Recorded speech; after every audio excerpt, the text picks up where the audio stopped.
পৃথিবীতে একজন মানুষ কখনো সবাইকে খুশি করতে পারে না। আর সবাই থাক দূরের কথা, একজন মানুষ চাইলে দুজনকেও খুশি করতে পারে না। আপনি একটা মানুষকে ১ম থেকে শেষ পর্যন্ত জীবনের কখনোই খুশি রাখতে পারবেন না। নদীর কথাই চিন্তা করুন, নদী একুল ভাঙে তো ওইকুল গড়ে। নদীও চাইলে একসাথে দোনোকুল গড়তে পারে না, একসাথে দোনোকুল ভাঙতেও পারে না। এই যে গাছটি দেখছেন, এই গাছটার কথা চিন্তা করেন। দেখুন গাছটি ভালো করে। এই গাছটা কিন্তু আমি লাগাইনি। এই গাছটা একটা জংলি গাছ। এই গাছটা নিচ থেকে উঠে গিয়েছে উপরওয়ালার নির্দেশে। গাছটি অনবরত বড় হচ্ছে, না পানি লাগছে, না ওষুধ লাগছে, না সেবা যত্ন লাগছে গাছটিতে। কিন্তু গাছটি হচ্ছে অনবরত। গাছটাকে খুশি করতে অথবা সেবা করতে কাউকে প্রয়োজন হচ্ছে না। আর এই গাছটি দেখুন, এই গাছটি কিন্তু আমি লাগিয়েছি। দেখুন গাছটি ভালো করে।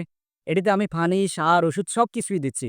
কিন্তু এটা সে কাঙ্ক্ষিতভাবে বেড়ে উঠতে পারতেছে না। আমি যত যত্নই করি, তত ভালো রাখার চেষ্টাই করি। এটা ঠিকভাবে হচ্ছে না।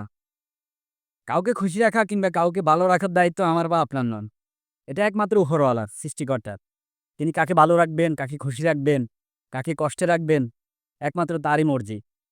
তাই কাউকে খুশি রাখা কিংবা ভালো রাখার বৃথা চেষ্টা করে নিজের ভালো এবং তুষ্টিগুলো বিসর্জন দিয়ে জীবনের শেষ পর্যন্ত এসে আফসোস করা আর হতাশা করা, এটা সম্পূর্ণই বোকামি।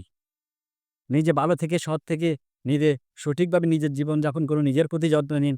যে আপনাকে ভালোবাসবে বা আপনার প্রতি খুশি থাকবে, সে এমনিতেই আপনার কাছে এসে ধরা দেবে। আপনি আপনার লক্ষ্যে পৌঁছানোর জন্য চেষ্টা করুন। ধন্যবাদ। ভালো থাকবে।